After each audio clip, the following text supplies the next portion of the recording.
May buntag mga kaigsunan, mga higalaan, mga viewers, ako mga subscriber, may buntag kanyong tananda. Nginat ako, anak mo kanunay si may paglawas. Usab kita mga kaigsunan, nga magatod kita sa minsay, ala sa ato may pagkinabuhi, nga mandam kita sa pagbalik sa Ginoo sa pagpadayak. Atong tunan mga kaigsunan, bahin niini nga importante nga masayod kita magkaroon kay daghan nga malimbungan nga din bahin sa minatay nga mupakita mubalik daw usa atong tun-an ni magsunan king ang pagpasabot bahin sa minatay magsunan nga dili na gyud siya mubalik. Sumala sa balang kasulatan nga atong gatunan aron kita masayod sa kahimtang sa mga tawo nga namatay. Hadi pa kumauto sa magsunan sumala sa atong andan, mga liyata sa Ginoo, mga ita, o espirituhanong nag-alam, na makasabot kita, pinag sa mensahe.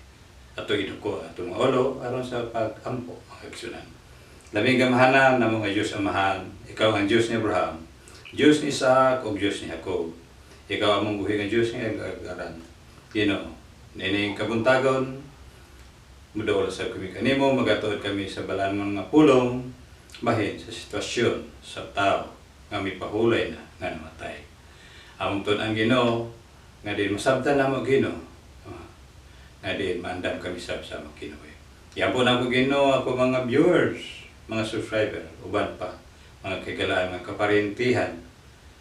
Hatagi sila o kaalam kasibot sa pagpatalinghog sa mga mensahe. Wala ko'y arang mahimo Ginoo, gawas kanimo. Usa mo daw ko kanimo sa kanunay. Nga din usab, adunay problema sa ako mga viewers, mga subscriber. Ginoo, umpaya sila. Ayaw sila kung doon naman sila ibalatian, kung doon naman sila ibalatiran, Ginoo, hatagig sa lubaran tanan. Kining tanan, ang apo kanimo Ginoo, isip nga ordained elder sa ngalan ni Jesus. Amen. Mga kaigsunan, atong tunan diri ang sinulat ni Job, mga kaigsunan. Sa Job chapter 14 mga kaigsunan, verse 12. Job chapter 14 verse 12. Dili na yun. Mausab ang tao mamatay ug dili na mobalik. Klaro kay magsunan kay pahayag sinulat ni Job. Mausab ang tao mamatay ug dili na mobalik.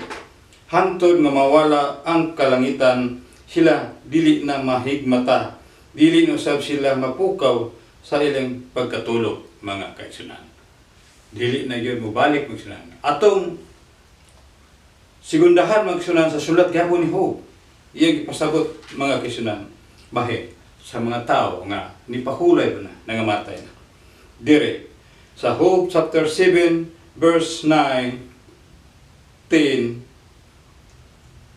mga kaigsunan. Dinlingon sa Job chapter 7 verse 9 to 10. Sama sa panganod nga horos ug mapapas o manusab ang manawag ngadto sa Sheol, dili na mobalik sa ibabaw. Sa 10 verse 10. Dili na siya mobalik sa iyang balay. Ni makailapa kaniya ang iyang Pinoy-anan. Tataw klaro mga kaigsunan nga din ang tao temporary pahulay namatay sila mga kaigsunan nga dili na gyud sila mubalik mupakita pangsunan.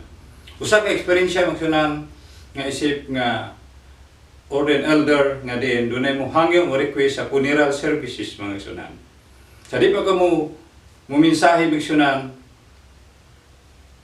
ang tagtungod magpahayag nga di mingon siya nadungog niya ug dunay panlarawan yung nakita ngang iyang iyan napakita kaniyang sunan. Mga sunan ato nan tubagon pinaagi sa balang sulatan kung unsa kanang mga pamaagi nga makita sa ilang mga talan-awon mga kaigsunan. Dinhi mga kaigsunan ato ipadayon dinhi sa Psalms 115 verse 17. Diningon, ang mga minatay dili na magaday kang Hiuba ni may mausa ni atong nanganaog ngadto sa hilom. Mga kaigsunan, sure hilom mo kini ang katulunganan mga kaigsunan. Gipasabot, gipasaysay gyud sa balang kasulatan nga ang mga minatay dili na yun magpakita, dili na yun magpa unsa pa diha ang mga talan-awon nga diin nga imong kita mga kaigsunan. Ato usban mga kaigsunan diri sa Ecclesiastes pinagihapon sa balang kasulatan. Aron masabtan ato magsunan daghan ang akong eksperyensya muhatag sila testimony nga diin nagpakita daw dunay sign muni paano nga aksyonan. Atong tun-an aksyonan sa sinulat ni Haring Solomon sa Ecclesiastes diri nagaingon mga aksyonan. Kaya ang mga buhi na sayod nga sila mga matay apan ang mga minatay dili na may balo sa bisan unsa ni may balos pa sila tungod kay ang ilang hadumanan hikalimtan mga aksyonan. Usa ka sugilanon mga kaigsunan nga diin ang usa ka minatay pinaagi sa mga espiritalista mga kaigsunan nagpakita atong tun-an mga kaigsunan. Diri sa sinulat mga kaigsunan sa unang Samuel chapter 28 kinsa kining tawhana mga kaigsunan nga naghangyo siya sa espiritista, no? Sa espiritista, no? Sabi na ka ng mga spirit of glass mga kaigsunan. Ang hangyo siya nga din nga makigsulti siya kang propeta Samuel. Dini atong tun-an sunan sa unang Samuel chapter 28 verse 3 atong sugdan. Karon si Samuel patay na ug ang tibok sa Israel nagbinatay tungod kaniya ug gilubong siya dito sa Rama. Bisan dito siya kagalingong syudad ug si Saul nagsalikway niadto mga espiritista ug niadto mga salamangkiro ikan sa yuta. Sa wala pa siya mo dagog kaigsunan, iya gipanglutos kini mga kaigsunan, kini mga espiritista. Apan niabot ang panahon nga nagkinahanglan siya sa pagigtabag sa espiritista kaigsunan. Ug ang mga Pilistihanon nagtigom sa ilang kaugalingon ug pagtingog ug mingadto ug pahuluna sa sunan. Og si Saul nagtigong pagtingog usab sa tibok Israel ug sila nagpahaluna dito sa Gilboa. Og sa diha nga nakita na ni Saul ang panon sa mga Pilistihanon, siya hadlok ug ang iyang kasing-kasing mikurog og dako yamot. Nahadlok si Saul mga kaigsunan sa mga Pilistihanon gumikan sa karaghan mga kaigsunan nga moatak sa Israel mga kaigsunan. Diri atoy padayon. Og sa diha nga nangutana si Saul kang Hiuba wala tubag kaniya ni pinaagi sa mga damgo ni pinaagi sa urin sa pinaagi sa mga manalagna. Doon na siya mga manalagna mangsyunan. Apan wala mo tubag ang Ginoo. Unya sa 7 unya mingon si Saul sa iyang mga sulugon, pangitay ako usa ka babae nga espiritista aron ako moadto kaniya ug mungutana kaniya ug ang iyang mga sulugon miingon kaniya aniya karon aduna bisa ka babae nga espiritista dito sa Indo mga kaigsunan. Ato si Saul ngadto sa espiritista mga kaigsunan. Unya mga kaigsunan ato ipadayon dire mga kaigsunan. Ug ang babae mingon kaniya aniya karon ikaw hibalo kung unsay gibuhat ni Saul yun siya niya pagwagtang kato mga espiritista ug mga salamangkiro ikan sa yuta usa nganuman nga nagutang ka ug sa kalitag alang sa akong kinabuhi aron pagpatay kanako. Kay kini si Saul mga kaigsunan iyang kontra sa una ang mga espiritista mga sunan. Usa ni duol usab siya ngadto sa usa ka babae nga espiritista nga pagtagna sa pagigsulti kang mao nga propeta Samuel mga kaigsunan. Usa ang babae nga espiritista hadlok basig patyon siya ni Saul. Atoy padayon mga kaigsunan. Unya mingon ang babae, kinsay akong patunghaon nga kanimo? Kinsa daw iyang patunghaon, no? Ang kuan ni Saul gihangyo sa babae. Ug unya atoy padayon ug siya ingon patungha ka nako si Samuel. Kini si Samuel mungitanan usa kini ka propeta, no? Propeta ni sa Israel si Samuel unya tig sa iyang pagtulag ulang namatay siya. Ug sa pagkita sa babae kang Samuel siya misingit sa kataas nga tingog ug ang babae misulti ng Saul nga nagyon nganong naglimbong ka kanako kay ikaw mao si Saul ug ang hari mingon kani, ayaw kadlo kay unsay nakita mo, ug ang babae mingon kag Saul, ako nakakita sa usa ka Dios nagagula gikan sa yuta. Tiaw man ang isunan, si Samuel gula gikan sa yuta, pinaagi sa espiritista.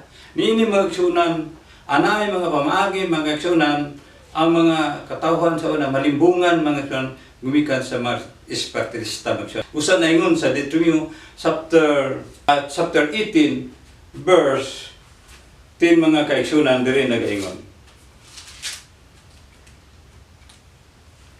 Kung magwiwili, kung magpakigtambag sa kakailang espiritu, kung mag-ila nga malaglangon, kung magpagungutanas sa mga minatay, ang aking gidumtan ni Huba, kini mga butang mong saan.